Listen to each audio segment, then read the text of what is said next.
نحمده ونصلي ونسلم على سيدنا ومولانا محمد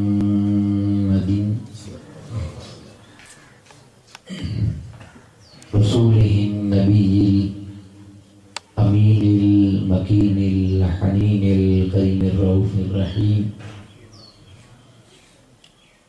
أما بعد،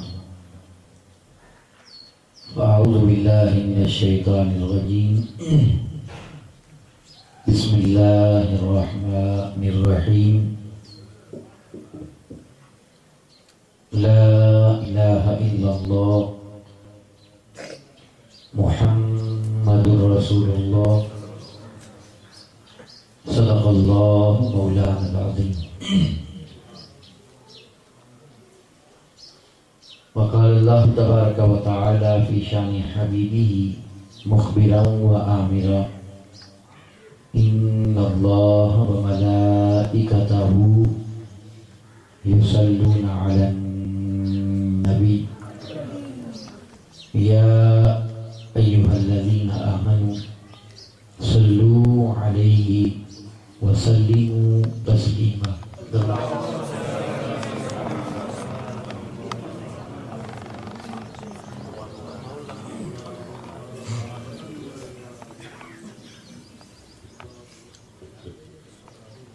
الصلاة والسلام عليك يا سيدي يا رسول الله وعلى آلك وأصحابك يا سيدي يا حبيب الله.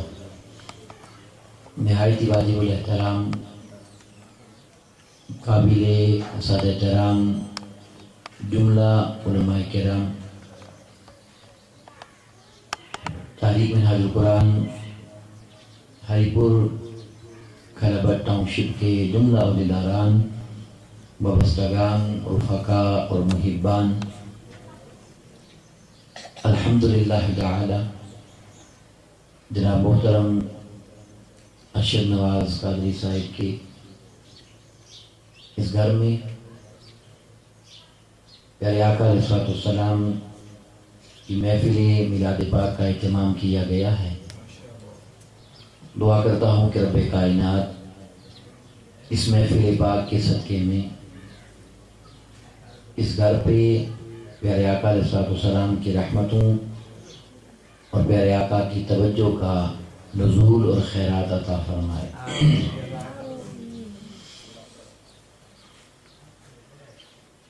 آج کی اس مجلس پاک میں جس مضمون کا میں نے انتخاب کیا ہے وہ مضمون ہے کلمہ طیبہ. وہ کلمہ طیبہ جو اسلام کی بنیاد ہے، جسے پڑھے بغیر کوئی اسلام کی اس محل میں داخل نہیں ہو سکتا.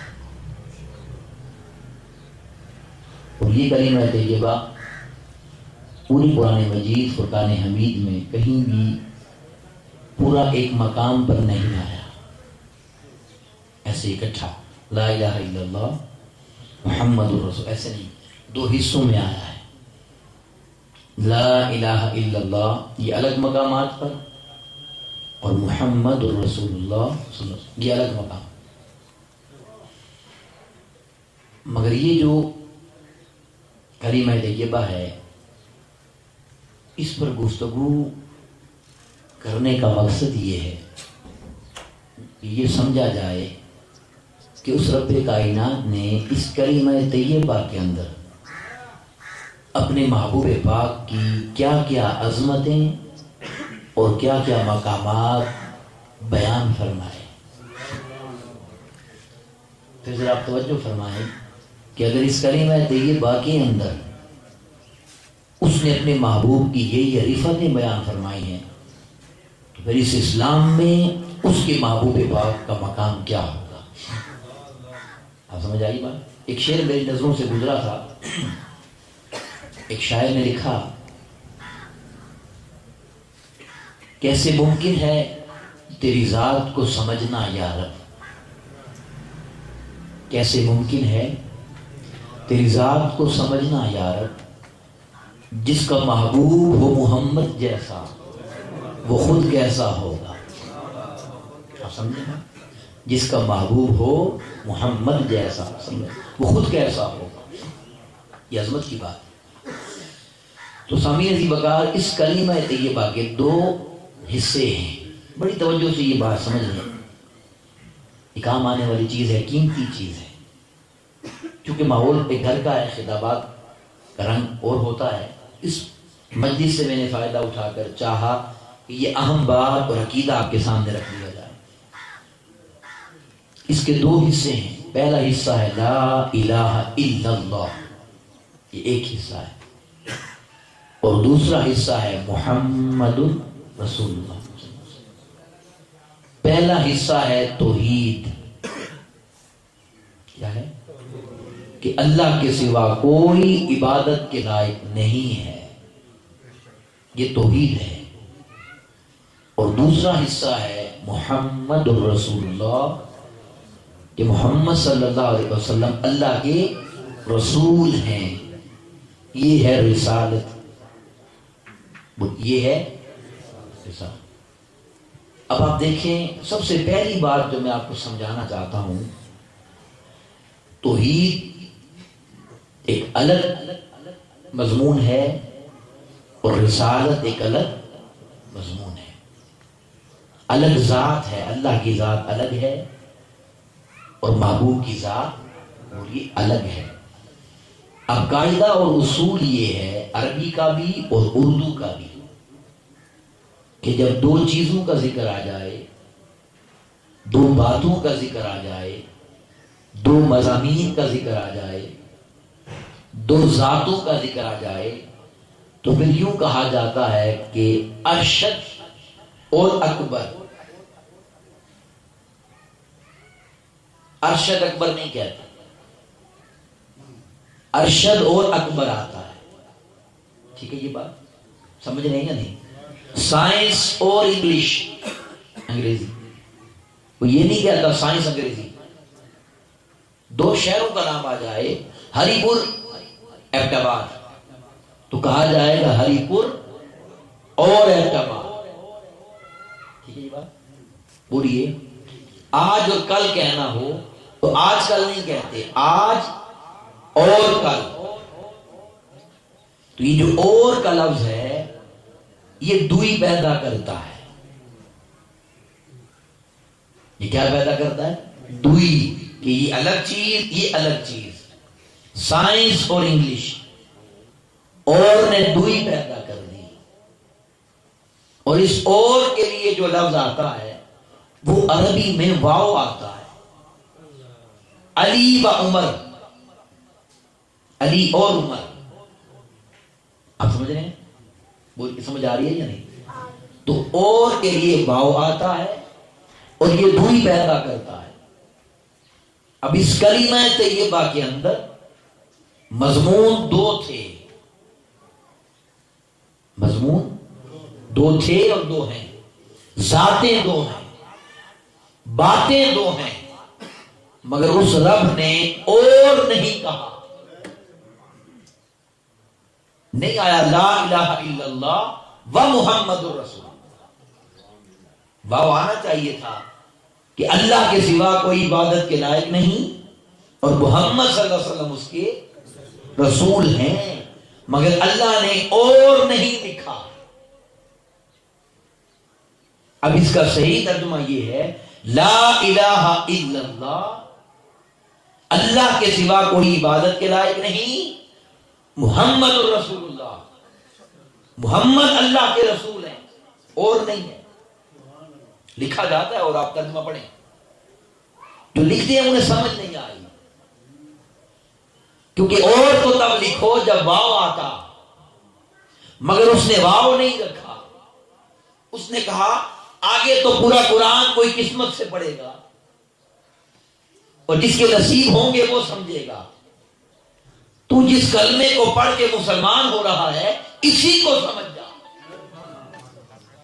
اسی کلمے کو سمجھ جا. اس لیے تو کہا نا اکو الف درکار، ایک الف بھی سمجھ آ جائے تو بیڑا پار ہو جاتا.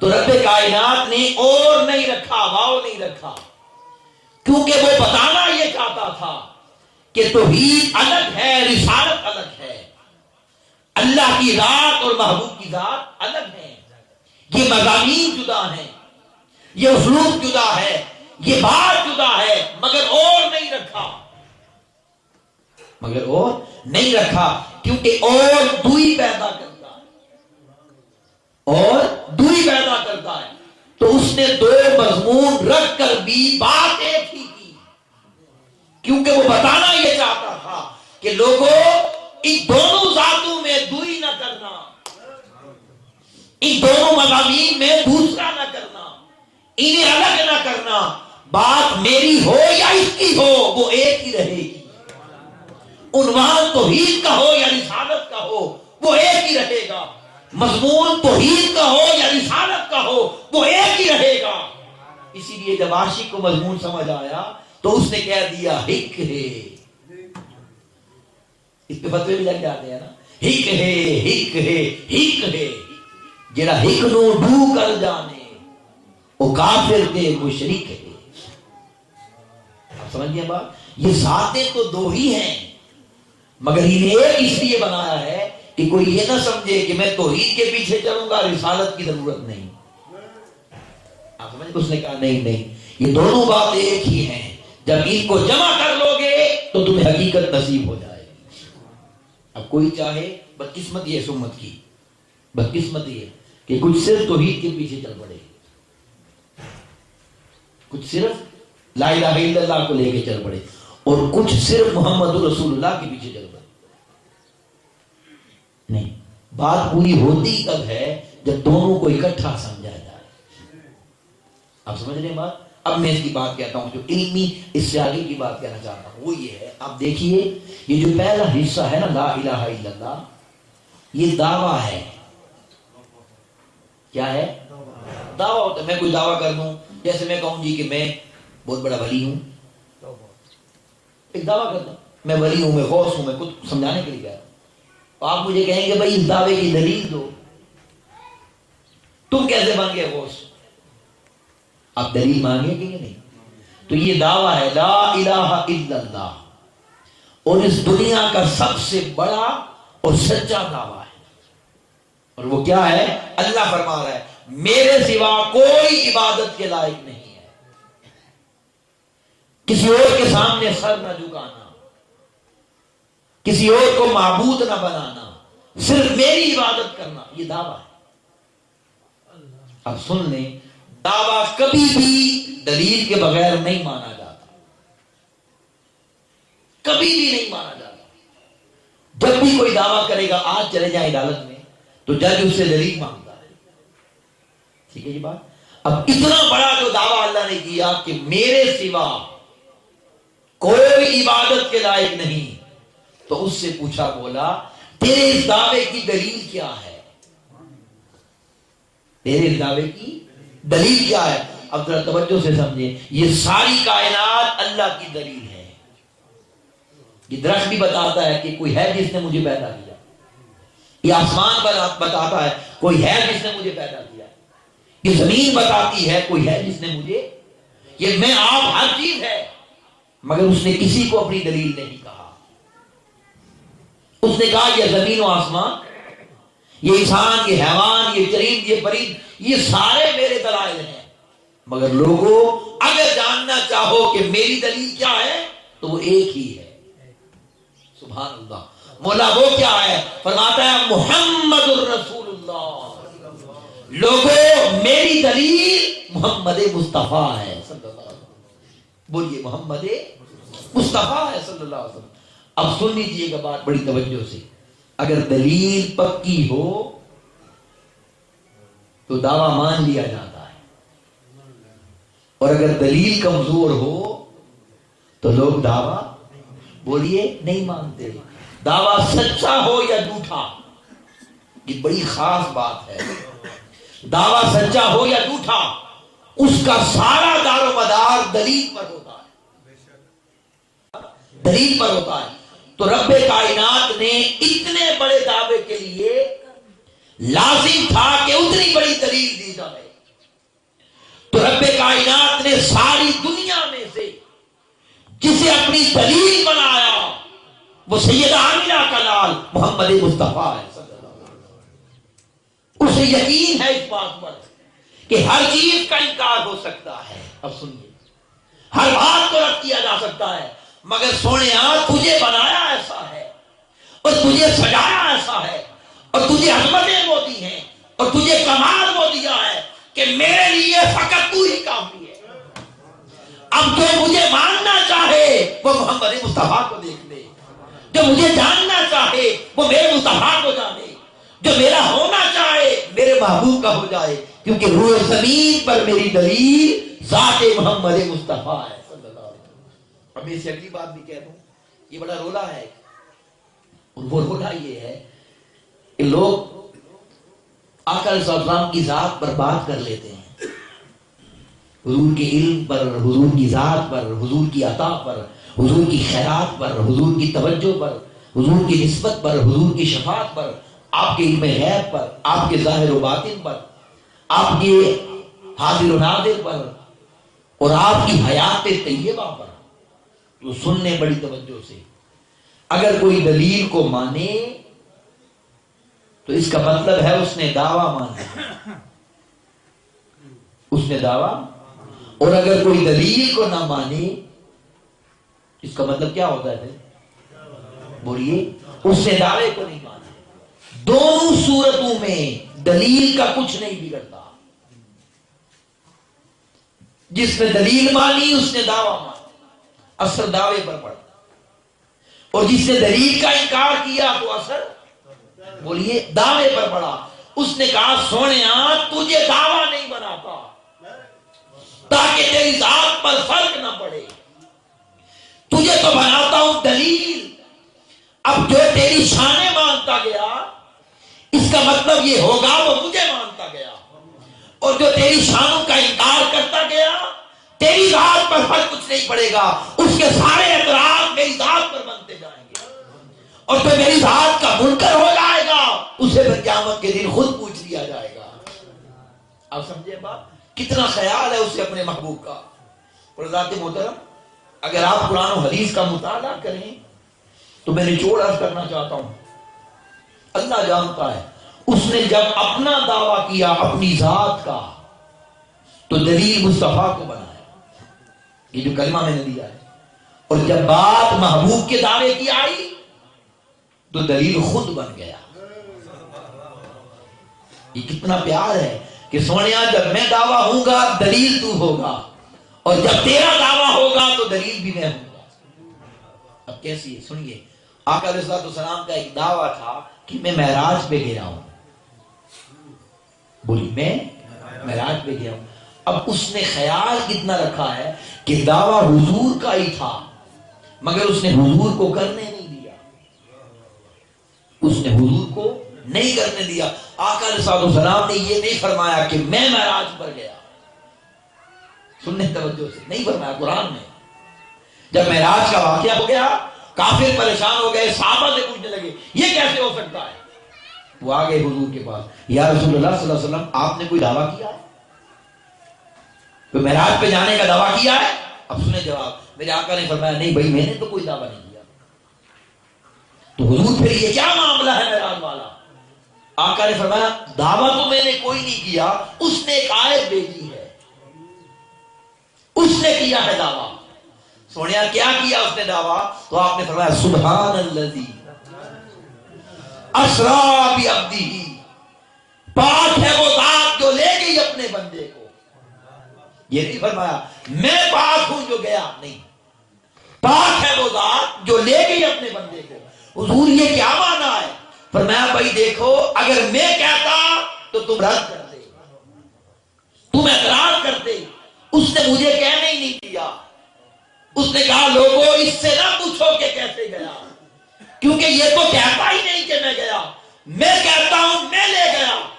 اگر تمہیں اس کا جانا سمجھ نہیں آتا تو میرا لے جانا تو سمجھ آتا ہے نا. کیا ہے کوئی ایسا کام جو میں نہیں کر سکتا؟ اس نے سونے محبوب کو دعویٰ کرنے ہی نہیں دیا، دعویٰ بھی خود کر دیا اور دلیل بھی خود بن گیا. سبحان اللہ. لوگوں میں لے گیا. اب آپ مجھے بتائیں ہے کوئی ایسا کام جو اللہ نہ کر سکتا ہو؟ بولیے نا، ایسا کوئی کام نہیں ہے نا. تو اس نے بس زبانیں بند کروا دی. ان سے نہ پوچھو، میں کہتا ہوں میں لے گیا. اب یہاں میں جملہ بڑا پیارا کہہ دیتا ہوں. حضور شیخ الاسلام ڈاکٹر محمد طاہر القادری مدد اللہ علیہ، استاد محترم، آپ سے کسی نے سوال کیا تھا کسی معراج کے متعلق. ذہن نشین کر لیں، اس میں بھی عقیدے ہیں. کچھ لوگوں کا یہ عقیدہ ہے کہ یہ روحانی معراج تھی، فقط روح گئی. عقل صاحب نہیں، وہ روحانی اور جسمانی دونوں تھی. آقا علیہ السلام بذات خود بنفس نفیس گئے، صرف روحانی نہیں تھی. میں اس کی دلیل دیتا ہوں، سنیے کیا. وہ یہ ہے کہ روحانی معراج جو ہوتی ہے نا، روحانی کا مطلب ہے خواب میں یا تصورات میں. اب میں آپ کو ایک بات کہتا ہوں، اگر میں آپ سے ابھی یہ کہوں کہ میں نے رات کو یہ خواب دیکھا ہے، آپ سے یہ کہوں کہ میں نے رات کو یہ خواب دیکھا ہے کہ اس کمرے میں سویا تھا آپ کے سامنے، اور صبح اٹھ کے میں کہوں یار میں نے آج خواب دیکھا ہے کہ ساری رات میں مدینہ پاک میں گھومتا رہا، میں مکہ میں گھومتا رہا، میں شام میں، مصر میں، عراق میں گھومتا رہا، بغداد میں گھومتا رہا.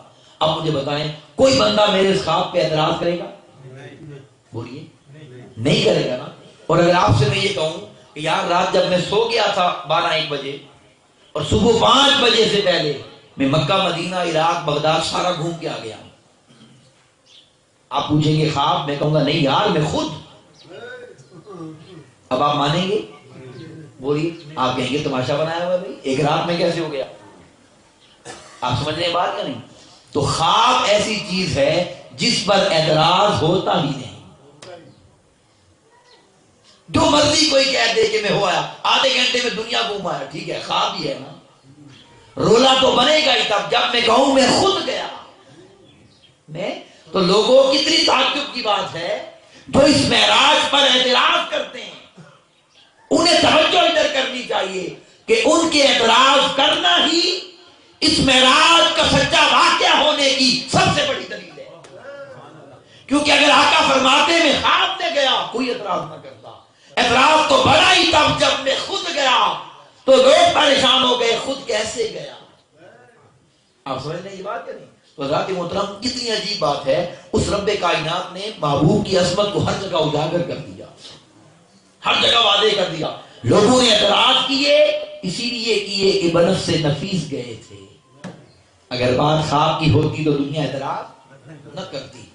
تو ذات محترم اس دعوے اور دلیل کی بات میں نے جو آپ کو عرض کی ہے، اس کی بنیاد پر لانا چاہتا ہوں جو آپ کو دینا چاہتا تھا، اور وہ یہ ہے.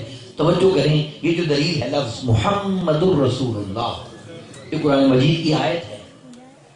محمد الرسول اللہ والذین معہ اشداء علی الکفار رحماء بینہم تراہم رکعا سجدا، یہ ساری آیت کریمہ ہے. مگر میں جو دلیل دینا چاہتا ہوں، آپ دیکھیے نا، میں اور آپ لکھتے ہیں نا اردو عربی، اور کتابیں آپ نے دیکھی ہیں، جب اردو اور عربی لکھنی ہو تو ہم کیسے لکھتے ہیں بھلا؟ دائیں طرف سے شروع کرتے ہیں اور بائیں طرف لے جاتے ہیں. اور جب ہم نے انگلش لکھنی ہو تو بائیں طرف سے شروع کرتے ہیں اور دائیں طرف چلے جاتے ہیں. یہی طریق ہے. مجھے بتائیں کبھی کسی نے اوپر سے نیچے کی طرف یا نیچے سے اوپر کی طرف لکھا؟ بولیے. آپ کو میں کہوں یہ بیٹھ کی مضمون لکھیں اور آپ ایسے لکھیں، اوپر لکھیں ایک لفظ، نیچے دوسرا لفظ، یوں کبھی لکھیں گے؟ بولیے نا بھائی، نہیں لکھیں گے، کیونکہ یہ طریق ہی نہیں ہے. نہ اللہ نے ایسا لکھا، نہ حضور نے ایسا لکھوایا، نہ صحابہ نے لکھا. جتنا قرآن و حدیث لکھا ہوا ہے وہ دائیں سے بائیں نہیں لکھا ہوا ہے. قرآن آپ کے سامنے ہے یا نہیں؟ الحم سے شروع کرتے ہیں دائیں طرف، والناس بائیں طرف. اب میں آپ سے سوال کرتا ہوں کہ آقا علیہ السلام کو جو یہ اللہ نے دلیل بنایا ہے نا، یہ جملہ محمد الرسول اللہ، یہ آقا علیہ السلام کی مہر نبوت تھی، مہر نبوت تھی. اور اس میں یہی الفاظ تھے محمد الرسول اللہ. مگر ذہن نشین کر لیں وہ دائیں سے بائیں یا بائیں سے دائیں نہیں تھے. آپ نے اس مور کی تصویر دیکھی ہوگی، وہ لکھی ہوتی ہے محمد صلی اللہ علیہ وسلم، اوپر ہوتا ہے رسول لفظ اور اوپر ہوتا ہے اللہ. کبھی آپ نے تصویر دیکھی ہوگی، ملتی ہے تصویر، یہ ہے مہر نبوت۔ اب سن لیں، آپ کو پتا ہے یہ مہر کہاں لگی ہوئی تھی؟ باقی آپ نے سنا ہوگا، یہ مہر نبوت اسی انداز میں اوپر سے نیچے کی طرف یا نیچے سے اوپر کی طرف آقا علیہ الصلوۃ والسلام کے دونوں شانوں کے درمیان ادھر کندھوں پر لگی ہوئی تھی، اور یہ اللہ کی طرف سے تھی۔ اور جانتے ہیں وہ کیسی تھی؟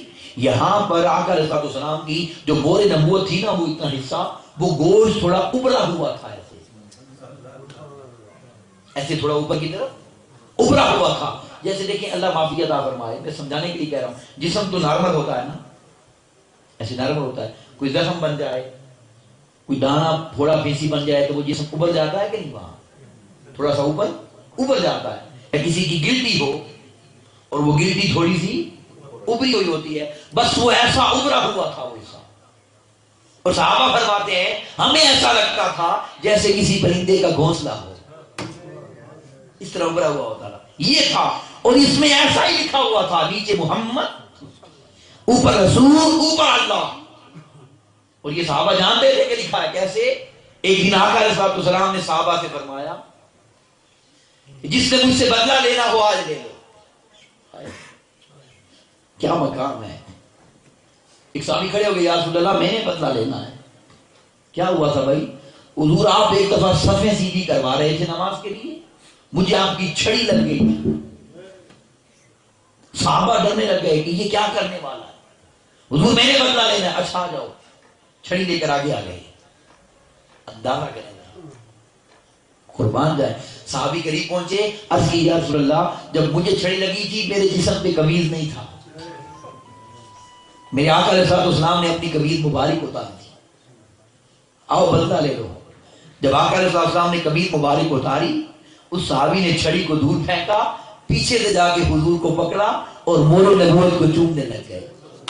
یہاں جو مہر نبوت چومنے لگ گئے اور عرض کرتے ہیں حضور میری کیا مجال کے بدلہ لوں، آج موقع ملا تھا یہاں پہنچنے کے لیے، سوچا اس کو چوم کر بخشش کا سامان کر لوں۔ کیا عقیدے تھے ان لوگوں کے، یہ وہ مہر نبوت ہے۔ اب میری بات سمجھیے ذرا، یہ جو مہر لگی ہے یہ کس نے لگائی ہے؟ یہاں پر بولیے، اللہ نے لگائی ہے نا۔ اور اب اللہ جانتا ہے کہ یہ دنیا اوپر سے نیچے نہیں لکھتی، نہ نیچے سے اوپر لکھتی ہے، تو اس نے مہر سیدھی کیوں نہیں لگائی؟ ویسا سیدھا لکھتا نا محمد الرسول اللہ، جیسے ہم لکھتے ہیں، اس نے ایسا نہیں لکھا، اس نے اوپر سے نیچے لکھ دیا اللہ رسول محمد۔ اور یہی مہر پھر آقا نے اپنی انگوٹھی مبارک پر لگوائی۔ جب کوئی صحابی خط لکھتے وہ اس پر اپنی مہر ایسے لگاتے تھے اور وہ پھر لوگوں کو بھیجے جاتے تھے خط۔ اب میں آپ سے جو بات کہنا چاہتا ہوں، یہ میں نے اس لیے چنا ہے مضمون کے لیے، آپ کو بھولے گا نہیں بات انشاءاللہ۔ اب مجھے بتائیں، یہ جو اللہ نے لکھا اوپر سے نیچے اور نیچے سے اوپر، کیا یہ بائی چانس تھا؟ بولیے، کیا یہ اتفاقی ہو گیا، ویسے ہی ہو گیا؟ نہیں، اس نے اپنے ارادے سے لکھا، اس نے اپنی چاہت سے لکھا، اس نے اپنی مرضی سے لکھا۔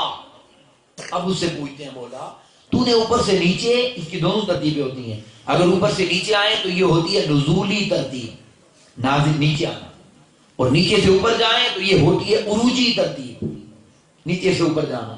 اب سوال کرتے ہیں، یا اللہ اس مہر کو تو نے ایسا کیوں لکھا اور ایسی کیوں لگوائی مہر؟ کیوں لگوائی ایسی مہر؟ اب اس کا جواب سنیں۔ اس کا جواب یہ ہے کہ اللہ نے کہا یہ میں نے اسی لیے ترتیب بدل کر لگائی ہے کہ اسے تم سوچو کہ تو صحیح نہ، کبھی تو اس کو دیکھ کر کہو گے اسے کیسے پڑھیں، اسے اللہ رسول محمد پڑھیں یا اسے محمد رسول اللہ پڑھیں؟ آپ سمجھ رہے ہیں کہ نہیں؟ کبھی تو سوچو گے نا۔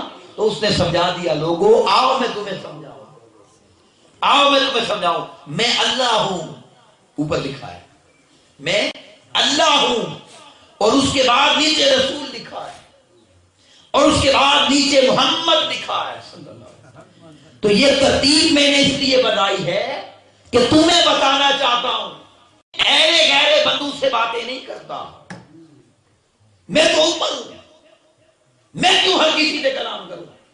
میں کلام کرتا ہی اس سے ہوں جسے رسالت کا منصب دے دیا جاتا ہے، جسے نبوت کا تاج پہنایا جاتا ہے، پھر اس رسالت اور نبوت کے ذریعے نیچے محمد ہو، اب سنتے آئیں، نیچے آدم ہو، نیچے نوح ہو، ابراہیم ہو، موسیٰ ہو، عیسیٰ ہو، کوئی بھی ہو جو رسالت کے منصب والا ہوگا، جو نبوت کے منصب والا ہوگا، میں اس سے کلام کروں گا۔ میں آپ سے کلام نہیں کرتا، میں چلو تم کون ہو، میں جس سے کلام کرتا ہوں وہ نبی یا رسول ہوتا ہے۔ مولا یہ کیا راز ہے؟ اس نے کہا راز یہ ہے کہ میں اللہ ہوں، اور اگر میں چاہوں کہ ہر کسی سے کلام کروں مجھے کوئی روک نہیں سکتا، اور یہ میرے لیے مشکل بھی نہیں ہے، مگر میں نے ایک معیار بنایا ہے کہ میں ہر کسی سے نہیں کرتا، میں نبی یا رسول سے کرتا ہوں۔ اور اللہ اگر تو نے کوئی بات ہم سے کرنی ہو تو پھر کیا کرتا ہے؟ ہمیں بھی تو کچھ بتانا ہے نا تو نے۔ وہ کہتا ہے جب میں نے کرنی ہو براہ راست نہیں کرتا، میں رسول سے کرتا ہوں، اس سے کہتا ہوں تم سے کرے۔ قل هو اللہ احد، اے محبوب ان کو بتا دو کہ اللہ ایک ہے۔ میں نہیں بتاتا، آپ بتا دیں، آپ بتا دیں۔ مولا تو میری نسبت سے بتا رہا ہے؟ ہاں محبوب تیری نسبت سے بتا رہا ہوں۔ کیوں؟ سنیے گا بات بڑی قیمتی۔ اس نے کہا اس لیے کہ ان لوگوں کو بتانا چاہتا ہوں کہ میں رب ہوں، اور چاہوں تو تمہارے ساتھ براہ راست بات کر سکتا ہوں، مگر میں چاہنے کے باوجود محبوب کی نسبت کے بغیر تم سے بات نہیں کرتا۔ تو لوگوں تم کتنے بڑے ہو اور تمہاری حیثیت اور مقام کیا ہے کہ جب میں رب ہو کر اس کی نسبت کے بغیر تم سے بات نہیں کرتا تو تم اس کی نسبت کے بغیر مجھ سے بات کیسے کر سکتے ہو؟ کسی کی جرت کیا ہے جو مصطفیٰ کی نسبت کے بغیر مجھ سے بات کرے؟ اس نے ترتیب سمجھائی ہے کہ لوگوں جب میں اس کی نسبت کو نہیں چھوڑتا تو تم بھی کبھی اس کی نسبت کو چھوڑنا نہیں ہے۔ اب اس آیت پر آ جائیں۔ اللہ نے قرآن مجید میں فرمایا، یہ آیت بڑی قیمتی ہے، سن لیں۔ فلا وربک، سونیا مجھے تیرے رب کی قسم۔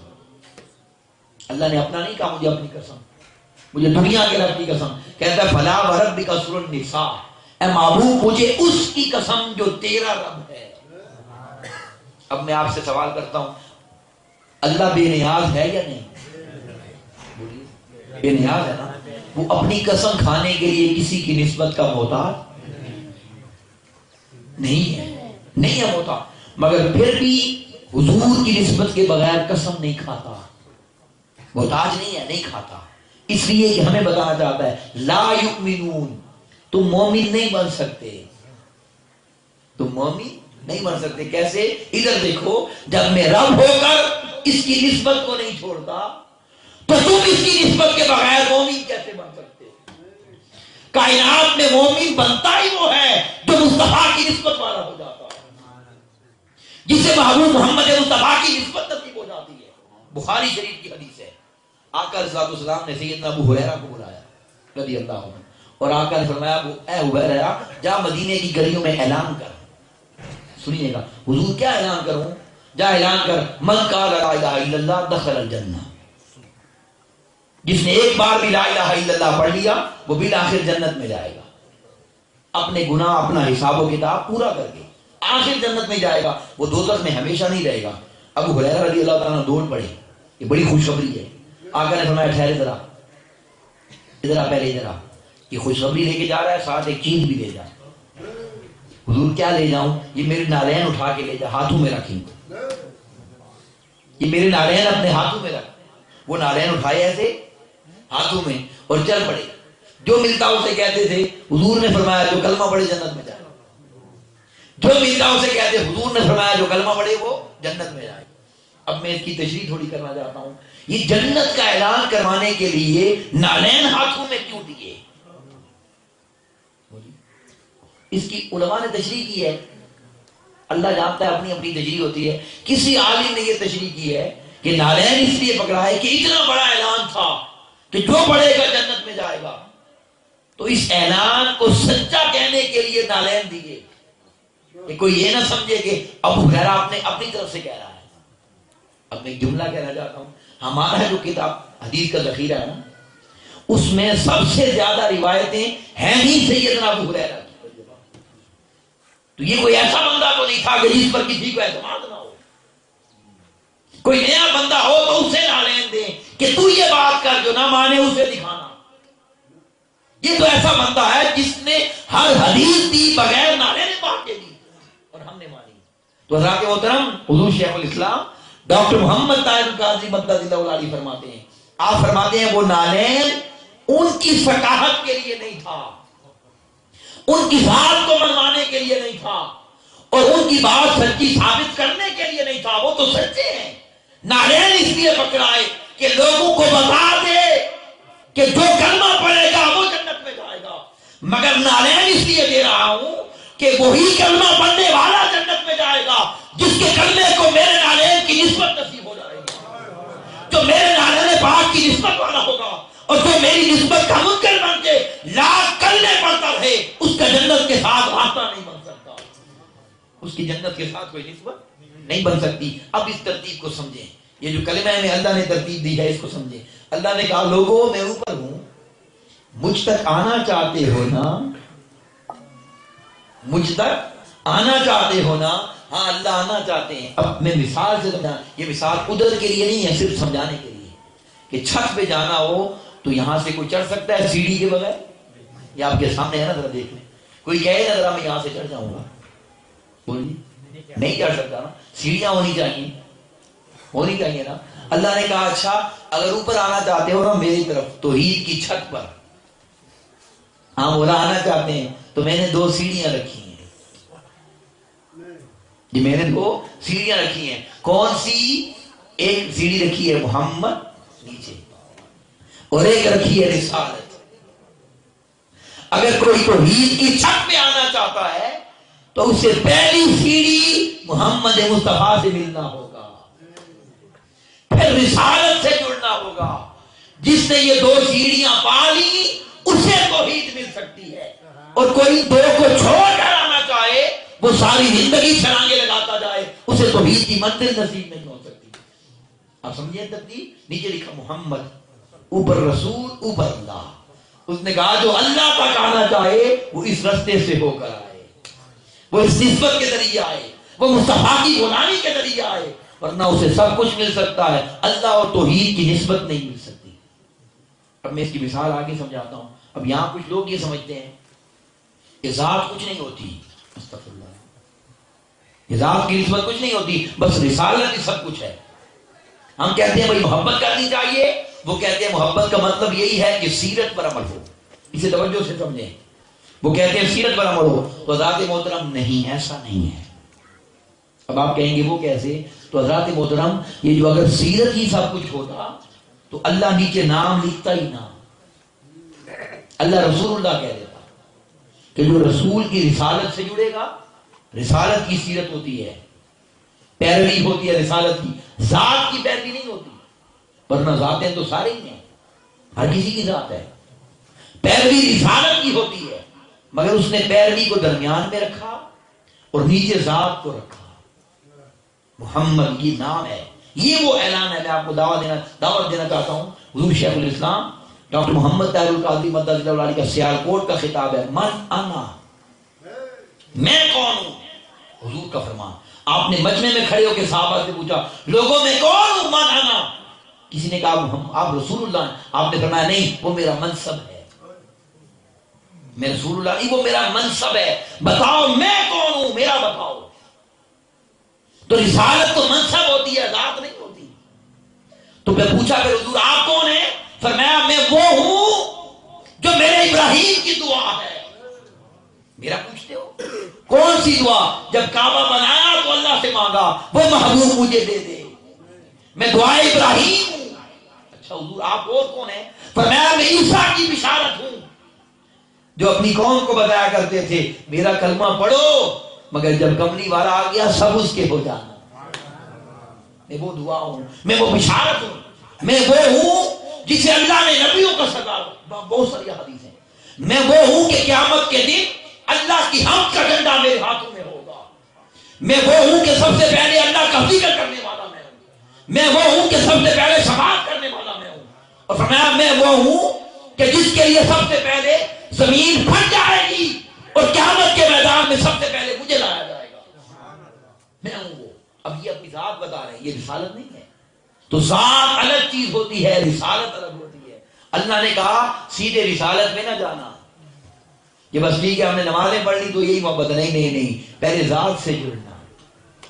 کیسے جڑنا؟ دیکھو صحابہ کو میں نے ایک آیت نہیں اتاری مگر انہوں نے زندگی میں میرے محبوب کا پسینہ زمین پر نہیں گرنے دیا. میں نے ایک آیت نہیں اتاری, انہوں نے زندگی میں محبوب کا لعاب دہن زمین پر نہیں گرنے دیا. یہ ذات ہے, رسالت نہیں ہے. میں نے ایک آیت نہیں اتاری. حضرات محترم ہم کیا جانے ایمان تو ان کا تھا.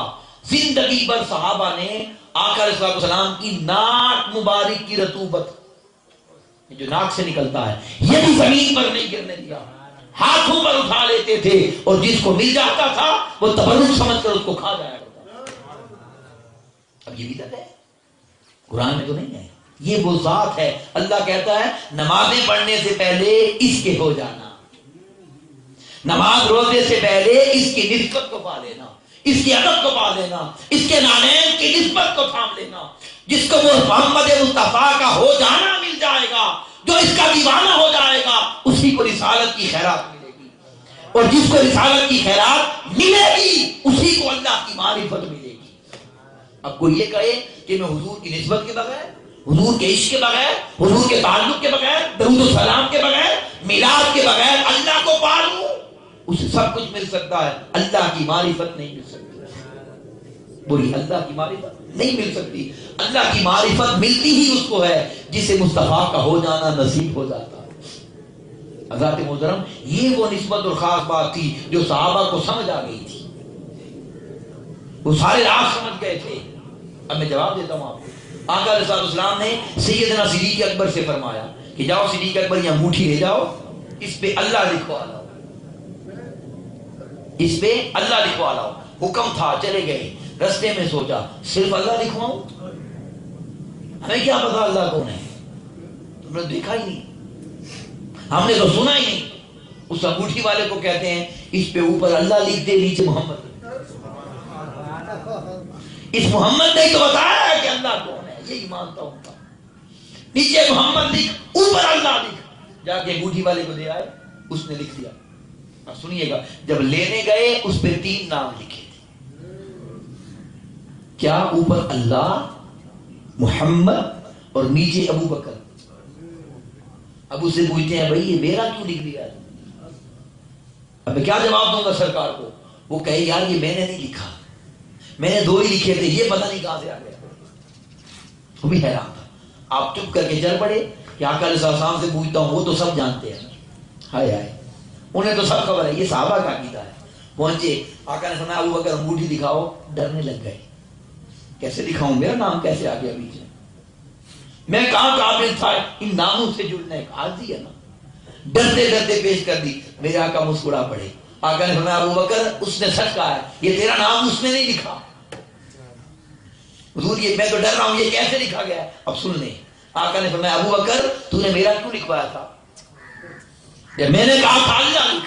یہ جو لوگ کہتے ہیں صرف اللہ, یہ نعرے سنتے ہیں آپ نہیں, ایک اللہ ایک اللہ ایک اللہ, یہ صحابہ کا نعرہ نہیں ہے. اللہ جانتا ہے صرف اللہ, یہ نعرہ سب سے بڑی بدعت ہے. اس امت کے اندر بدعت یہ ہے, یہ نعرہ صحابہ کا نہیں تھا. انہوں نے کہا اللہ تو ہے ہی, محمد بھی لکھ. یہ صحابہ کا نعرہ ہے. آقا نے فرمایا تو نے میرا کیوں لکھوایا؟ اب سنیے گا. عرض کرتے ہیں حضور مجھے اچھا نہیں لگا کہ اس کے نام سے آپ کا نام جدا کرے. اس نے نہ کلمے میں جدا کیا, نہ اذانوں میں جدا کیا, نہ درود میں جدا کیا, نہ نمازوں میں جدا کیا. میں کیسے جدا کروں؟ آقا نے فرمایا ابو بکر جب تو نے میرا نام جدا کرنا مناسب نہیں سمجھا تو اس نے پھر جبرائیل کو بھیجا, اور جب اس نے 2 نام لکھ دیے تو اس نے جبرائیل کو کہا جا نیچے ابو بکر بھی لکھا. جبرائیل نے پوچھا وہ کیوں مولا؟ تو سنیے جملہ سنیے گا. اللہ نے کہا جب وہ معبود کے نام کو میرے نام سے جدا نہیں ہونے دیتا تو میں اس کے نام کو محمد کے نام سے جدا کیسے ہونے دوں؟ تو حضرات محترم جو یہ چاہتا ہے کہ ان ناموں سے جڑ جائے اسے ان ناموں کو جوڑنا ہوگا, اسے اس نسبت کو تھامنا ہوگا, اسے اس ایمان اور عقیدے کو پکڑنا ہوگا. اور جو صرف اللہ اللہ ہے اسے کبھی یہ نسبت کی خیرات نصیب نہیں ہو سکتی. حضرات محترم کیا کیا بندہ آپ کو بیان کرے. بخاری اور مسلم شریف کی حدیث دیکھیے, متفق علیہ حدیث, متفق علیہ حدیث. حضرت سعد بن سعد ساعدی رضی اللہ عنہ روایت کرتے ہیں کہ آقا علیہ السلام دو قبیلوں کی جنگ ہو گئی تھی، کوئی لڑائی، ان کی صلح کروانے چلے گئے۔ اب دیکھیے گا اس ذات کا مقام صحابہ کے پاس کیا ہے، انہیں سمجھ آ گئی تھی اس کو سمجھیں گے تو اللہ سمجھ آئے گا، اس کو مانیں گے تو اللہ کو سمجھ آئیں گے، اس کو چھوڑ کر نہیں۔ دوران نماز پیچھے جب حضور وہاں چلے گئے صلح کروانے، پیچھے نماز کا ٹائم ہو گیا، جیسے زور کا وقت ہو جائے گا، تو صحابہ نے عرض کیا اے ابو بکر حضور خدا جانے کا پہنچیں گے، آپ نماز پڑھا دیں۔ جماعت کھڑی ہوگی، صحابہ نماز پڑھنے لگے۔ اب دوران نماز آقا علیہ السلام تشریف لے آئے۔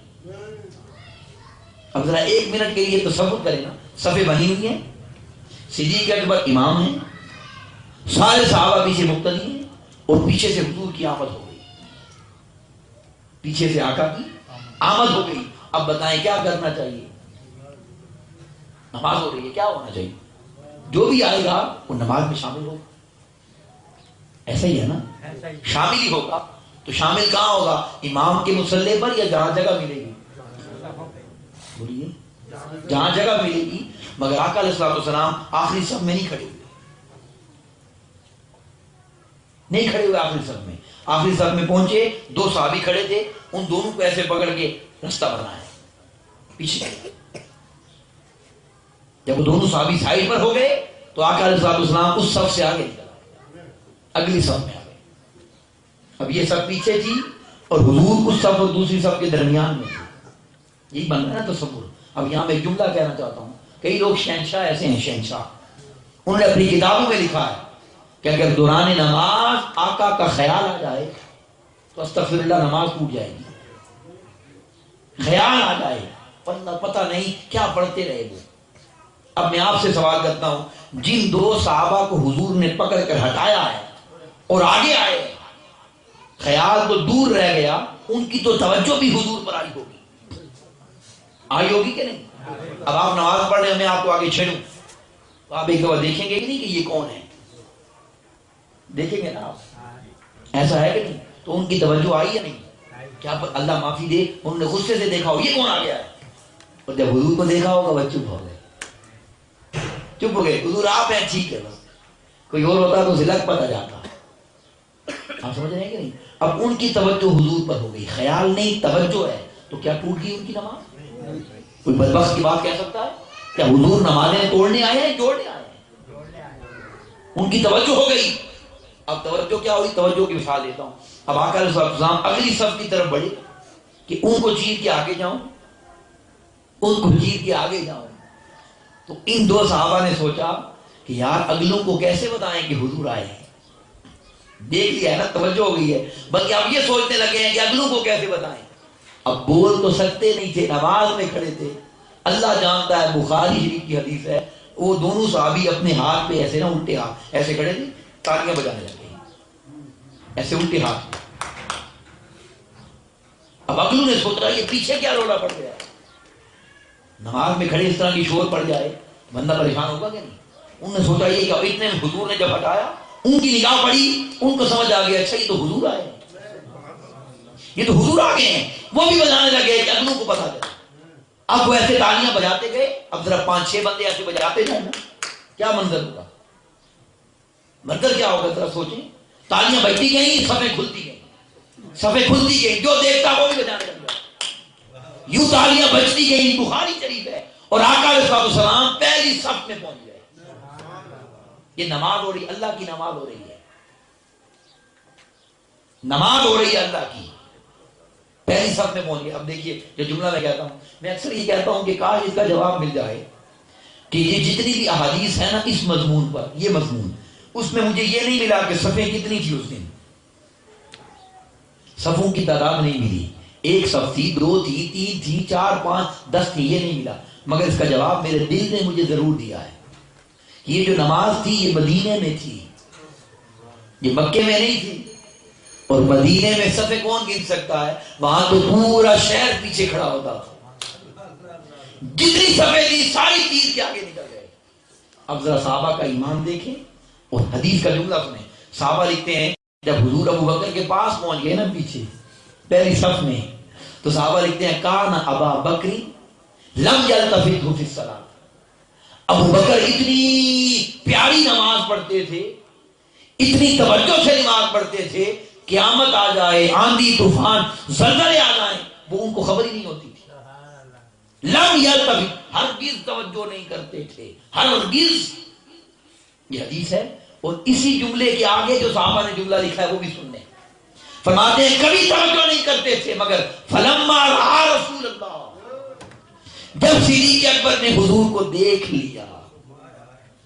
اب ذرا تصور کریں نا، امام ہے ایسے کعبے کی طرف مڑا ہوا ہے، اب پچھلے کو کیسے دیکھے گا؟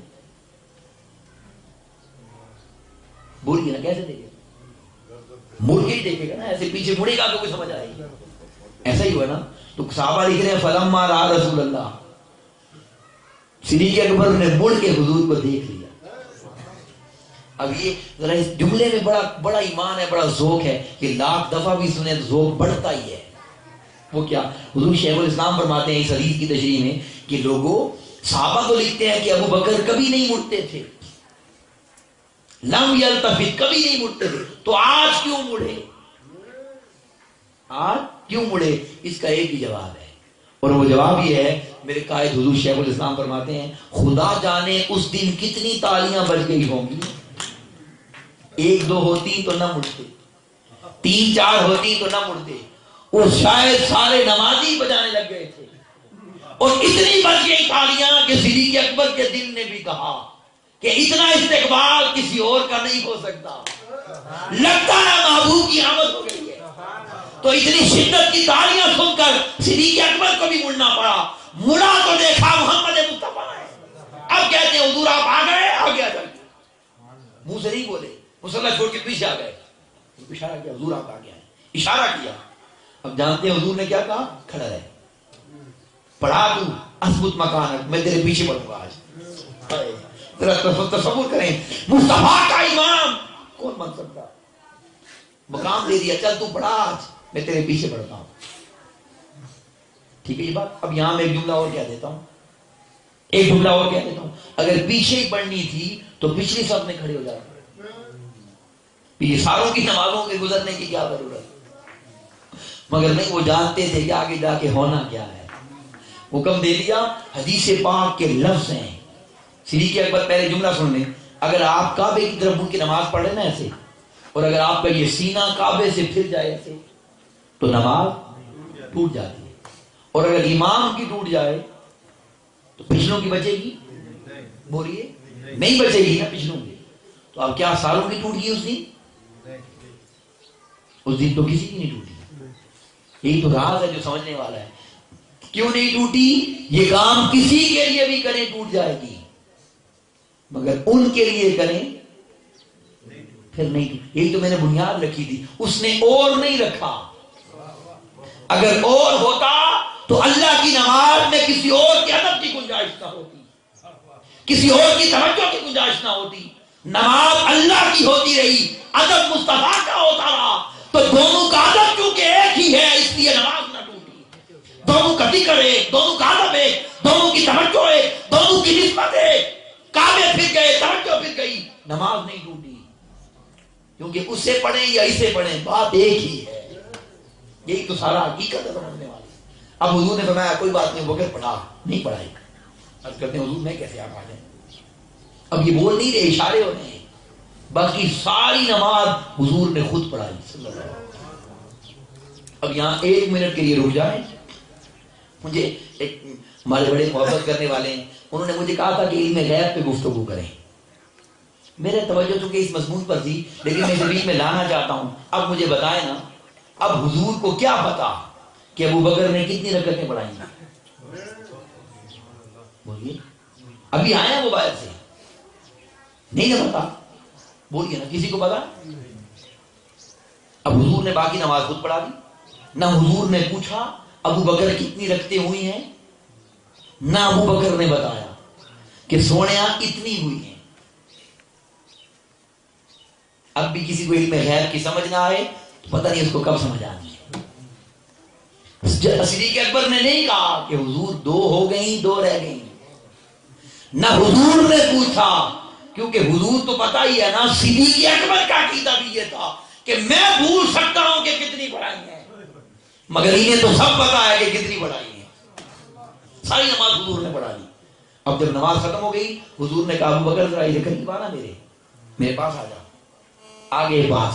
اب جانتے ہیں حضور نے کیا فرمایا؟ یہ جملہ سننے والا ہے، ما منعک اذا امرتک ان تثبت مکانک، جب میں نے حکم دے دیا تھا کہ کھڑا رہے آج تو پڑھا، تو کیوں نہیں پڑھائی؟ جواب دے، کیوں نہیں پڑھائی؟ اب جواب سننے کیا ہے؟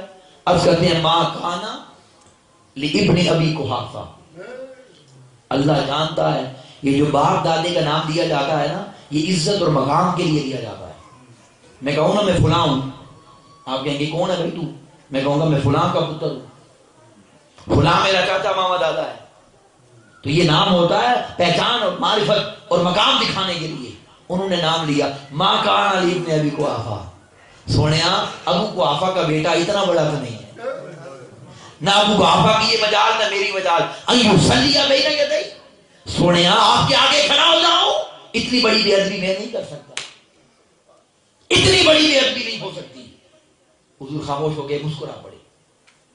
اب میرا جملہ سن لیجیے جس پر میں آپ کو لانا جا رہا ہوں، آخری بات ہے، سن لیں توجہ سے، بڑی قیمتی ہے۔ اگر صدیق اکبر اس دن نماز پڑھا دیتے تو کیا کوئی گناہ ہوتا؟ بولیے، کیونکہ حکم جو تھا محبوب کا، مگر نہیں پڑھائی۔ کیوں نہیں پڑھائی؟ اس کی بڑی قیمتی بات ہے، اور وہ یہ ہے کہ اگر اس دن صدیق اکبر نماز پڑھاتے تو حضور کو دیکھ رہے تھے نا، مڑ کر حضور کو دیکھ رہے تھے، تو اگر نماز پڑھاتے تو کعبے کی طرف مڑنا پڑتا، ادھر مڑ کے ہی پڑھانی تھی نا۔ تو صدیق اکبر نے اپنا عقیدہ سمجھا دیا کہ صدیق کعبے کو تو پشت کر سکتا ہے، جب محبوب کی طرف مڑے تھے تو پشت کعبے کی طرف تھی، مگر عقیدہ بتا دیا کہ لوگوں میں کعبے کو تو پشت کر سکتا ہوں، مگر کعبے کے کعبے کو کبھی پشت نہیں کر سکتا۔ یہ وہ مقام ہے جہاں اعلیٰ حضرت کا قلم اٹھتا ہے، حاجیو آؤ شہنشاہ کا روزہ دیکھو، کعبہ کو دیکھ چکے، اب کعبے کا بھی کعبہ دیکھو۔ ہم کیا سمجھیں کہ حضور کا مقام کیا ہے؟ اللہ کی عزت کی قسم، پوچھو دائی حلیمہ سے پوچھو، جب آقا علیہ السلام کو لینے کے لیے آئی، میں یہاں ایک بات آپ کو اور کہہ دیتا ہوں، اس کو ذرا معذرت کے ساتھ ٹھیک کر لیں۔ لوگ یہ کہتے ہیں کہ کوئی ادھر لینے نہیں آیا، کہ یہ یتیم ہے بچہ، معاذ اللہ ملے گا کیا؟ یہ سنتے ہیں آپ کہ عجیب عجیب کہانیاں بنائی ہیں کہ دائیاں باقی بچے رہ گئی ہیں، دے رہ گئے، استغفر اللہ العظیم۔ یہ کوئی معمولی بچہ تھا؟ حضرت عبد المطلب حضور کے دادا جان ہیں، یہ کعبے کے متولی تھے، یہ قریش سے تھے، یہ بنی ہاشم تھے، اس سے بڑا خاندان تو پورے مکہ میں کوئی نہیں تھا، اس سے بڑا قیمتی خاندان کس کے پاس تھا؟ اصل یہ نہیں تھا کہ کوئی ادھر آئی نہیں، ساری آتی رہی، ساری آتی رہی۔ اور عبد المطلب پوچھتے تھے، یہ ساری تفسیر حضور شیخ الاسلام نے لکھی ہے اپنی کتاب سیرت الرسول میں، آپ ہر کسی سے پوچھتے تیرا نام کیا ہے؟ وہ کہتی تھی فلاں نام ہے، چل چلی جا، تجھے نہیں دیتا۔ دوسری آتی تیرا نام کیا ہے؟ یہ نام ہے، تجھے بھی نہیں دیتا۔ جب حلیمہ سعدیہ آئیں، پوچھا تیرا نام کیا ہے؟ حلیمہ ہے۔ کون سا قبیلہ ہے؟ بنو سعد۔ ہاں تو ٹھیک ہے، یہی نشانی مجھے اللہ نے بتائی تھی، یہ تیرے حوالے ہی کرنا ہے۔ یہ دائیوں کی کیا ضرورت کہ حضور کو چنے؟ یہاں تو دائی اللہ نے چنی تھی، اور عبد المطلب کو بتا دیا تھا اہل غیرے کو نہ دینا، کسی اور کا دودھ اس قابل نہیں جو اسے پلایا جا سکے، یہ باقی ہم نے حلیمہ کو دے رکھی ہے جو مصطفیٰ کو اپنے دودھ کے ساتھ جوان کرے گی۔ یہ کہانیاں جدا لوگوں نے بنا رکھی ہیں۔ خود عبد المطلب پوچھتے حلیمہ ہو؟ نہیں، چل تجھے نہیں دینا۔ آپ سمجھیں گے یہ عصمت کی بات آتا ہے۔ یہ جو جملہ لکھا ہے وہ جب حلیمہ سعدیہ لے کر چل پڑی جو بات کہنا چاہتا تھا، تو حلیمہ سعدیہ کو خیال آیا کہ اللہ کے گھر میں آئی ہوئی ہوں، کعبے کا طواف تو کروں، حضور کو اٹھایا، کعبے کا طواف کیا اور حجر اسود کو چوما۔ اب ان کا دل چاہا ذرا بچے کو بھی اٹھا کے چما دوں، حضور بھی چما دیں۔ وہ حضور کو آگے کرنے لگی، حجر اسود خود آگے آ گیا، حجر اسود خود آگے آ گیا۔ اس نے کہا یہ نہ مجھے چومے، میں خود ان کو چوموں گا۔ ہائے ہائے ہائے، تو حلیمہ سعدیہ نے جب یہ دیکھا نا کہ سارے اس کو چومتے ہیں اور یہ اس کو چومتا ہے، وہ سمجھ گئی یہ بچہ کوئی معمولی نہیں ہے، یہ بچہ کوئی معمولی نہیں ہے۔ قربان جائیں۔ ایک جملہ میں اور کیا دیتا ہوں، یہ غریب تھی بہت، حلیمہ سعدیہ بہت غریب تھی، مگر جب آقا علیہ السلام کو گھر لے آئی تو کچھ دنوں بعد باقی دائیوں نے پوچھا حلیمہ تو بڑی امیر ہو گئی ہے۔ انہوں نے پوچھا کیوں جی، میں نے کیا کیا ہے؟ ساری ساری رات تیرا دیوا بلتا رہتا ہے، ساری رات تیرے دیوے بلتے رہتے ہیں، اتنا تیل تو کہاں سے لاتی ہے کہ تیرا چراغ نہیں بجھتا؟ حلیمہ رو پڑی اور حلیمہ سعدیہ کہنے لگی تمہیں کیا بتاؤں، جب سے اس کو لے کر آئی ہوں میں نے تو گھر سے سارے دیوے اٹھا دیے، یہ جو روشنی اور نور تمہیں نظر آتا ہے یہ دیووں کا نہیں ہے، یہ تو ساری رات مصطفیٰ کا چہرہ چمکتا رہتا ہے، مصطفیٰ کے چہرے کا نور چمکتا رہتا ہے، اب مجھے دیووں کی ضرورت نہیں رہی، اب تو میرا سارا گھر مصطفیٰ کے نور سے روشن ہو گیا، مجھے کیا نعمت مل گئی تمہیں کیا بتاؤں۔ یہ وہی چہرہ ہے۔ سید عائشہ صدیقہ رضی اللہ عنہا فرماتی ہیں کہ اگر اندھیری رات میں ہماری سوئی گم جائے، اب رات کو تجربہ کر لیں، خدا کے لیے آج کر ہی لیں تجربہ، کمرے میں سوئی پھینک دیں ایسے اور لگائیں بلب اور جلا کے ڈھونڈ دکھائیں مجھے، مل جائے گی سوئی؟ نہیں ملے گی، بڑا مشکل ہو جائے گا۔ اور سید عائشہ فرماتی ہیں تمہیں کیا بتاؤں، جس اندھیری رات میں مصطفیٰ کمرے میں آ جائیں ان کے نور کا عالم یہ ہوتا ہے کہ ہمیں تو گمی ہوئی سوئی بھی مل جاتی ہے۔ خدا جانے کیا حسین چہرہ ہے، خدا کے لیے اس چہرے کے لیے تڑپیں، کچھ ایسا کریں کہ وہ چہرہ نظر آ جائے۔ اور میں اللہ کی عزت کی قسم کھا کے کہتا ہوں جس کو حضور کا حسن نظر آ جاتا ہے نا اس سے پھر کوئی اور چیز حسین لگتی ہی نہیں، اس کی توجہ کسی پر جاتی ہی نہیں، وہ کہتا ہے اسے کیا دیکھوں، میں نے تو مصطفیٰ کا جمال دیکھ لیا۔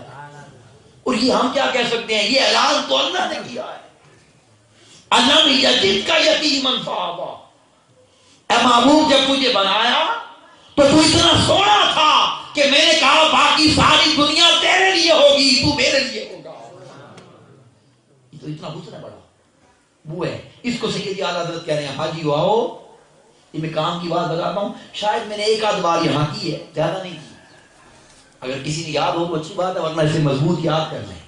یہ جو سیدی اعلیٰ حضرت نے فرمایا ہے کہ کعبے کا کعبہ دیکھو، اس کا مطلب یہ ہے کہ انہوں نے گنبد خضرا کو کعبے کا کعبہ کہا ہے۔ حاجی واؤ شہنشاہ کا روزہ دیکھو، کعبہ تو دیکھ چکے، اب کعبے کا کعبہ۔ اب آپ سے اگر کوئی سوال کرے کہ یہ گنبد خضرا کیسے کعبے کا کعبہ ہے، اس کا جواب ہے آپ کے پاس ہے؟ کوئی پوچھ لے بھائی یہ کیا کہہ دیا انہوں نے، گنبد خضرا کو کعبے کا کعبہ بنا دیا، اس کا جواب ہے، بولیے، سن لیں اس کا جواب، اس کا جواب سن لیں اور خدا کے لیے اسے پلے باندھ لیں۔ یہ جو کعبہ ہے نا، کعبہ وہ اس طرح کا ایک کمرہ ہے، گھر ہے، کمرہ ہے نا، چار اس کی دیواریں، ایسا ہی ہے نا۔ اب مثال کے طور پہ سمجھیں یہ کعبہ ہے، مثال کے طور پر، اور یہ سین کعبہ ہے۔ اب اگر آپ نے نماز پڑھنی ہے تو آپ نے یہ نہیں دیکھنا کہ میں مشرق مڑوں، مغرب مڑوں، شمال یا جنوب، آپ نے اس کو دیکھنا ہے، جس طرف کعبہ ہوگا اس طرف مڑیں گے آپ۔ جیسے اگر میں اس طرف ہوں تو میں نے کعبے کی طرف مڑنا ہے ادھر، اور آپ ہیں تو آپ ادھر مڑیں گے، ادھر ڈاکٹر صاحب بیٹھے ہیں تو یہ اس طرف مڑیں گے، اور جو ادھر والے لوگ ہیں وہ اس طرف مڑیں گے نا، یہی طریقہ ہے نا۔ اب اس کعبے کا ایک دروازہ بھی ہوتا ہے، تصویر دیکھیے نا کعبے کی، وہ ایک دروازہ بھی ہے سونے والا، وہ دروازہ کھل جائے، ادھر بنی ہوئی ہے، اب وہ دروازہ دیکھیے یہ سامنے، یہ دروازہ کھل جائے تو اس کے اندر بھی لوگ جاتے ہیں، اس کے اندر بھی لوگ۔ اب ذرا آپ تصور کریں کہ آپ کعبے کے اندر ہیں، ایک منٹ کے لیے آپ تصور کریں کہ چاروں دیواریں کعبے، سمجھنے کے لیے کہہ رہا ہوں۔ اب آپ کدھر مڑ کے پڑھیں گے نماز؟ اب آپ کے پیچھے بھی کعبہ ہے، آپ کے آگے بھی کعبہ ہے، آپ کے دائیں طرف بھی کعبہ ہے اور آپ کے بائیں طرف بھی، چاروں طرف کعبہ ہے نا۔ تو اب اصول تو یہی ہے نا، جدھر مرضی مڑ کے پڑھ لیں، یہی اصول ہے نا۔ اب ہم چار بندے اندر ہیں، میں کہوں گا میں نے ادھر مڑنا ہے، آپ کہیں گے میں نے ادھر مڑنا ہے، وہ کہے گا میں ادھر مڑتا ہوں بھائی، میں ادھر مڑتا ہوں، چاروں طرف جو کعبہ ہے، تو اجازت ہونی چاہیے یا نہیں؟ بولیے نا، مگر اللہ جانتا ہے کہ اندر جا کر چاروں طرف مڑنے کی اجازت نہیں ہے. اندر جا کر چاروں طرف مڑنے کی. اب آپ کو یہ شعر سمجھ آئے گا.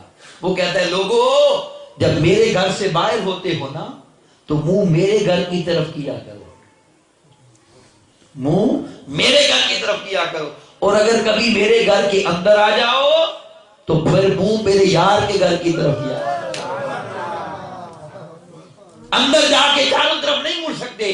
اندر جا کر سجدہ قبول ہوتا ہی تب ہے جب سجدے کا رخ مدینے کی طرف ہو جائے, جب گنبد خضرا کی طرف ہو جائے, جب محبوب کے طرف دیوار کی طرف ہو جائے. اب عاشق کہتا ہے حاجیو آؤ شہنشاہ کا روزہ دیکھو, کعبہ تو دیکھ چکے اب کعبے کا بھی کعبہ دیکھو. کہ لوگوں دنیا کا کعبہ یہ ہے اور کعبے کا کعبہ گنبد خضرا ہے. اب سمجھ آئیے آپ کو بات. یہ ہے وہ حقیقت جو عام بندوں کو سمجھ نہیں آتی, جو عام بندوں کو سمجھ نہیں آتی. یہ وہ راز ہے اللہ نے دکھایا کہ ساری دنیا کعبے کی طرف جھکی ہے اور کعبہ میرے یار کی طرف جھکا ہے. کعبہ میرے یار کی طرف جھکا ہے. حضرات محترم یہ عظمت اور یہ مقام رب کائنات نے اپنے محبوب کو عطا فرمایا, اپنے محبوب کو عطا فرمایا. جس کو اس کے محبوب کی نسبت نصیب ہو جاتی ہے اور جو اس محبوب کی توجہ والا ہو جاتا ہے اور جو اس محبوب کی نسبت کی خیرات حاصل کر لیتا ہے اسے دنیا و آخرت میں اعلیٰ درجات نصیب ہو جاتے ہیں.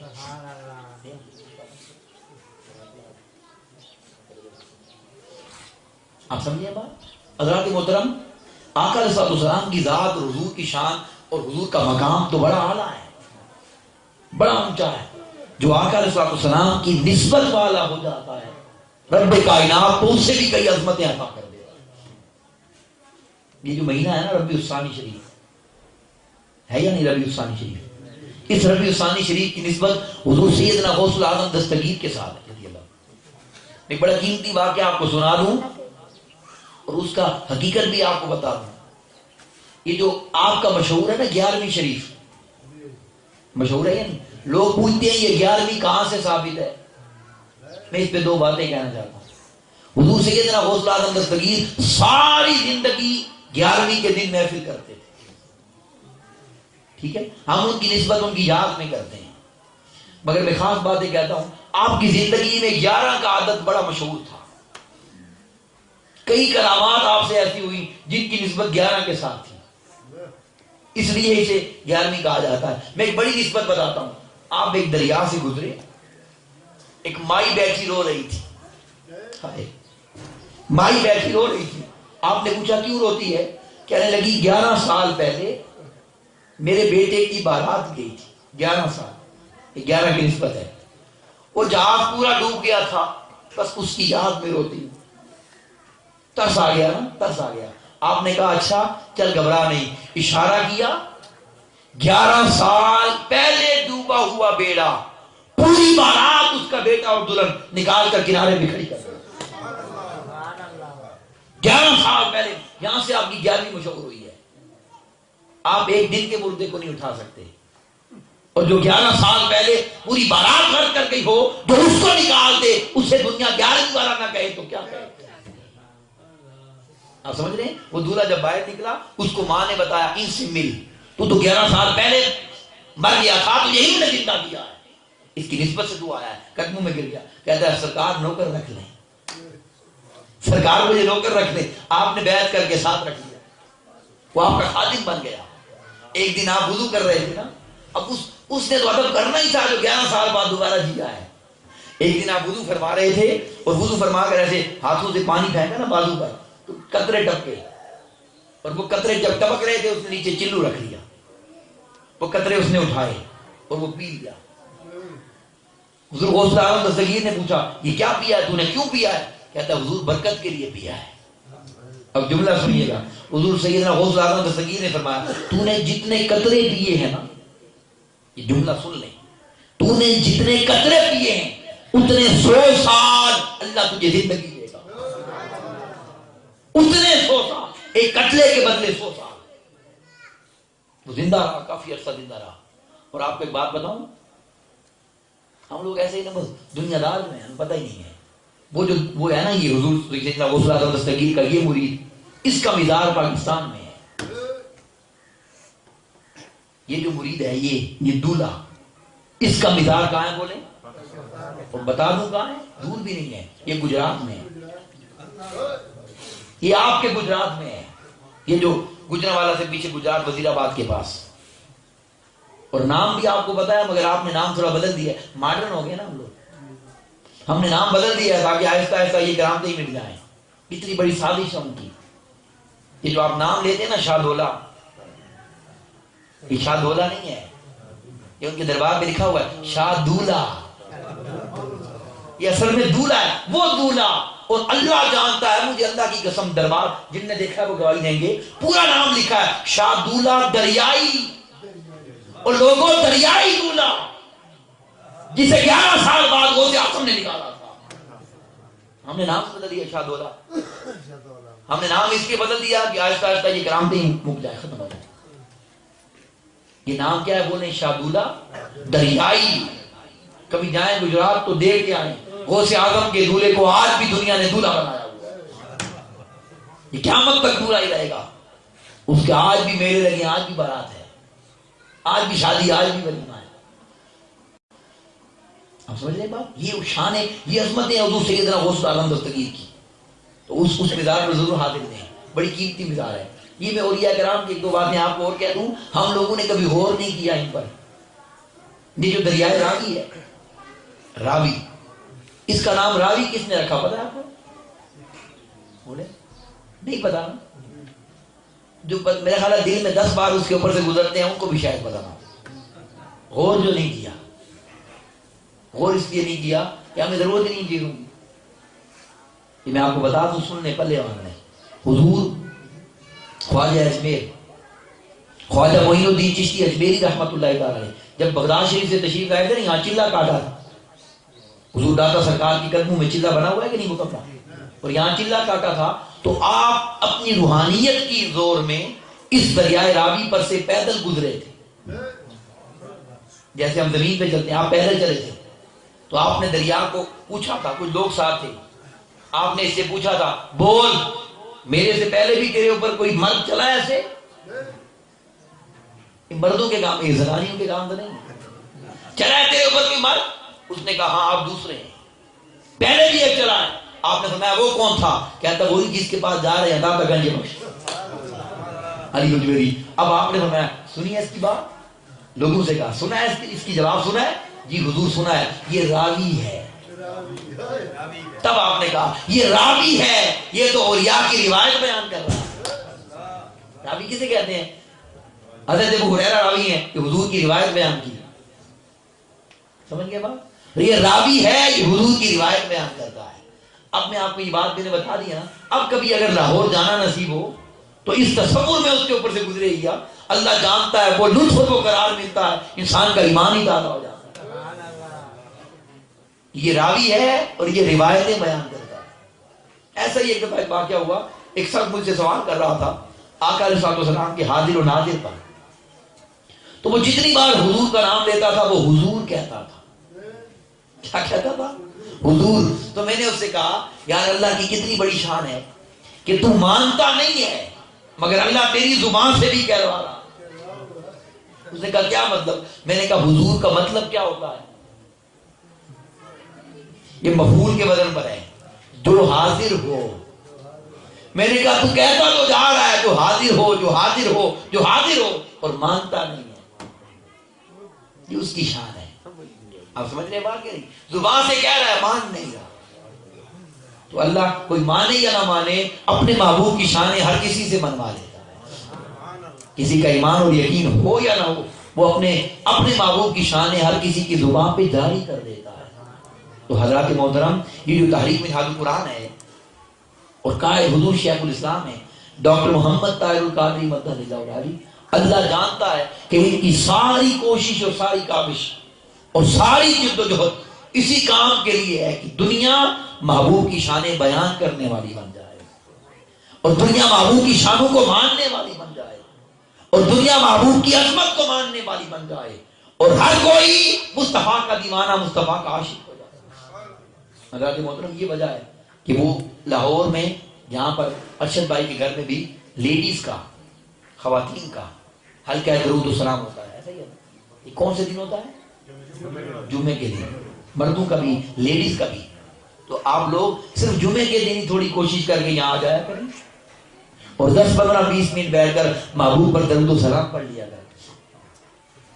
10 15 دن بیٹھ کر یہ حضور پر درود و سلام پڑھنے والا کبھی محروم نہیں رہتا، کبھی محروم۔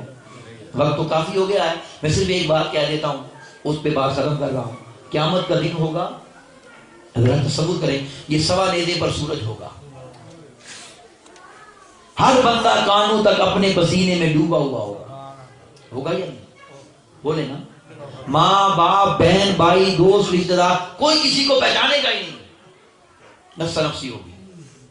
مگر ایمانداری کی بات ہے، اس دن ایک فرشتہ کھڑا ہو جائے گا میدان محشر میں اور وہ نام لے گا، وہ کہے گا جس کا نام لیتا ہوں وہ سائڈ پر ہو جائے گا، پوری لسٹ پڑے گا، وہ سارے ادھر ہو جائیں گے، ڈر رہے ہوں گے پتہ نہیں کیا ہونے والا ہے۔ وہ ان سے کہے گا ڈرو نہیں، تم تو خوش نصیب ہو۔ وہ پوچھیں گے کیا مطلب بھائی، تم یہ وظیفہ کرتے تھے نا؟ وہ وظیفہ بتاتا ہوں سننے، ہاں کرتے تھے، تو پھر تیار ہو جاؤ، آج تم سب کی مصطفیٰ سے ملاقات ہونی۔ مجھے ایمان سے بتائیں کتنے خوش نصیب ہوں گے وہ لوگ، ہوں گے یا نہیں، جنہیں قیامت کے دن بھی محبوب کی ملاقات نصیب ہوگی۔ دل کرتا ہے اس ملاقات کا یا نہیں؟ بولیے، کرتا ہے نا؟ وہ کھڑے ہو جائیں گے، یار ہمارے ایسے نصیب، رو رہے ہوں گے سارے، ہم کہاں ہیں اس قابل۔ فرشتہ کہے گا لائنیں بنا لو، صرف ملاقات نہیں ہونی، تم سب سے تو مصطفیٰ نے مصافحہ بھی کرنا۔ اور اگر میری کوئی ماں بہن بیٹی ہوئی تو اس کو دلاسا ملے گا، اس کو سر پہ دلاسا ملے گا۔ ہائے، دل کرتا ہے کہ نہیں اس فیض کے لیے؟ بولیے نا۔ میں صرف آپ کو حدیث بتا دیتا ہوں، عمل کرنا آپ کا کام ہے، مشکل نہیں ہے، صرف 10 منٹ کا وظیفہ ہے روزانہ، اور 10 منٹ میں تو بندہ چائے کا کپ نہیں پی سکتا۔ اب سن لیں کیا وظیفہ ہے۔ میرے آقا نے فرمایا جو بندہ روزانہ 50 مرتبہ درود پڑھے گا، کتنی مرتبہ؟ بولیے زیادہ ہے؟ بولیے نا 50 زیادہ ہے؟ نہیں، اس نسبت کے لیے کہاں زیادہ ہے؟ فرمایا جو 50 مرتبہ درود پڑھے گا، روزانہ پڑھے گا، میں قیامت کے دن اس سے مصافحہ کروں گا۔ اب جسے حضور کا مصافحہ مل جائے اسے اور کیا چاہیے؟ اللہ کی عزت کی قسم، حضور کا مصافحہ تو بڑی چیز ہے۔ اگر مجھے کوئی یہ کہے نا، مجھے کوئی یہ کہے کہ تجھے محبوب کے نالین پاک کی زیارت ملنی ہے صرف، تو میں تو ساری جنت محبوب کے قدموں کی زیارت پر قربان کروں گا۔ مصافحہ تو بڑی چیز ہے، اور جسے حضور کا مصافحہ مل گیا، اسے اگر کسی نے دوزخ میں پھینک بھی دیا تو وہ جل نہیں سکتا۔ یہ ہماری مائیں بہنیں بیٹھتی ہیں، مجھے بتایا گیا کثرت تعداد میں بیٹھی ہیں، میں ان کے لیے یہ حدیث سنا دوں۔ میرے آقا گھر تشریف لائے، سیدہ ام المومنین روٹیاں لگا رہی تھی، میرے آقا نے فرمایا عائشہ ایک روٹی میں بھی لگاؤں گا۔ میرا تصور کریں کیا محبت تھی۔ آٹا اٹھایا، پیڑا بنا کر روٹی بنا کے حضور نے لگا دی صلی اللہ علیہ وسلم، اور تشریف لے گئے۔ ساری روٹیاں پک گئیں، یہ روٹی نہیں پکی، یہ روٹی نہیں پکی۔ سیدہ دوڑتی ہوئی آئی، یا رسول اللہ صلی اللہ علیہ وسلم وہ روٹی نہیں پک رہی، بڑی دیر ہو گئی ہے۔ حضور مسکرا پڑے، حضور مسکرا پڑے، اور مسکرا کر آقا نے فرمایا عائشہ اس آٹے کو کون سی آگ پکا سکتی ہے جو آٹا میرے ہاتھوں سے مس ہو گیا ہے۔ اب آپ دیکھیں ذرا، جو آٹا اس سے مس ہو جائے اسے آگ نہیں پکا سکتی، تو جس غلام جس نوکر سے مسافہ کر لیں گے اسے کس آگ میں جلانا ہے؟ اللہ جانتا ہے یہ جو آگ سے ڈرنے والے لوگ ہیں انہیں سمجھ ہی نہیں ہے کسی بات کی، یہ منکر ڈرتے ہیں کہ جہنم جلا نہ دے، اور جہنم ڈرتی ہے کوئی عاشق بجھا نہ دے۔ حضرات محترم آئیں، تحریک منہاج القرآن حضور کے عشق کا درس سکھاتی ہے، آقا کے عشق اور محبت کا درس سکھاتی ہے، حضور کی محبت کو دلوں میں روشن اور زندہ کرتی ہے۔ اور تحریک منہاج القرآن میرا قائد، میرے قائد کی کتابیں، آپ کے خطابات اور یہ درود و سلام، یہ حضور کے عشق سے رابطہ جوڑتے ہیں، یہ دلوں میں حضور کے عشق کو زندہ کرتے ہیں، اور جس کے دل میں عشق زندہ ہو جائے وہ پھر دوزخ سے نہیں ڈرتا، بلکہ دوزخ پھر اس سے ڈرتی ہے، دوزخ پھر اس سے ڈرتی ہے کہ مولا اس عاشق کو جنت میں اونچے مقام پہ لے جا۔ حضرات محترم، ان کلمات کے ساتھ اس گفتگو کو ختم کرنا چاہتا ہوں کہ اللہ ہم سب کو حضور کا عشق عطا فرمائے، حضور کا ادب عطا فرمائے۔ اور یہ جو وظیفہ آپ کو بتایا یہ کریں گے یا نہیں؟ کون سا 50 مرتبہ روزانہ کریں گے یا نہیں؟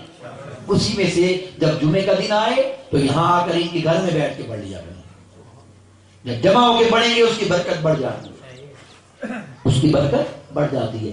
پھر جس کو جو خیرات ملتی ہے اس کے صدقے اللہ سارے مجمع کو دے دیتا ہے۔ حدیث پاک ہے، آقا فرماتے ہیں کہ اللہ نے فرمایا جب کچھ لوگ میرا ذکر کرنے کے لیے بیٹھتے ہیں اور وہ ایسے بیٹھے ہوتے ہیں، باہر سے ایک بندہ گزرتا ہے اپنے کام کے لیے، اپنے کام کے لیے، وہ ویسے کھڑا ہو کے دیکھنے لگ جاتا ہے یہ کیا کر رہے ہیں۔ فرشتے جب اوپر جاتے ہیں، مختصر کہتا ہوں، اللہ پوچھتا ہے کہاں گئے تھے؟ بھئی اللہ تیرا ذکر ہو رہا ہے فلان جگہ تھے۔ اللہ فرماتا ہے وہ کیا کر رہے تھے؟ میرا ذکر کر رہے تھے، مجھے یاد کر رہے تھے۔ اللہ فرماتا ہے چلو میں نے سب کو بخش دیا، تم گواہ ہو جاؤ۔ فرشتے پوچھتے ہیں یا اللہ ایک تو باہر کھڑا دیکھ رہا، اس کا اپنا کام تھا، وہ مجلس میں نہیں تھا، اپنے کام سے آیا تھا۔ اللہ نے فرمایا کھڑا تو ان کے پاس تھا نا، اس کو بھی بخش دیا۔ آپ سمجھ رہے ہیں؟ تو جب جمع ہو کے اکٹھا ہو کے کوئی کام ہوتا ہے تو اس میں برکت ہو جاتی ہے۔ تو آپ لوگ بھی اپنے گھروں میں بھی بنائیں حلقہ درود، اپنے گھروں میں بھی بنائیں، اور جہاں بنے ہوئے ہیں وہاں بھی آ کے بیٹھ کے پڑھا کریں، تاکہ ان کے صدقے میں اللہ ہم سب کو قیامت کے دن محبوب کے مسافے کی خیرات عطا فرمائے۔ اللہ ہم سب کی اس محنت اور کاوش کو قبول فرمائے، اور محترم ارشد صاحب اور ان کے برادران نے جو اس کی خوبصورت محفل کا انعقاد کیا ہے، رب کائنات ان کے گھروں کو تا دم قیامت ایسی برکتیں، ایسی رونقیں عطا فرمائے، اور ہم سب کو حضور کا عشق، حضور کی محبت اور حضور کی غلامی عطا فرمائے۔ حضرات محترم، اگر میری کوئی بات آپ کو اچھی لگی، کوئی جملہ آپ کو اچھا لگا، اللہ جانتا ہے یہ سب کمال، یہ سب خیرات اور یہ سب عطا میرے استاد محترم حضور شیخ الاسلام ڈاکٹر محمد طاہر القادری مرتضی اولاری کے قدموں کی خیرات ہے، اور اگر کوئی کمی رہ گئی تو سب نالائکی اس بندہ ناچیز کی ہے۔ وما علینا الا البلاغ المبین۔ السلام علیکم ورحمۃ اللہ وبرکاتہ۔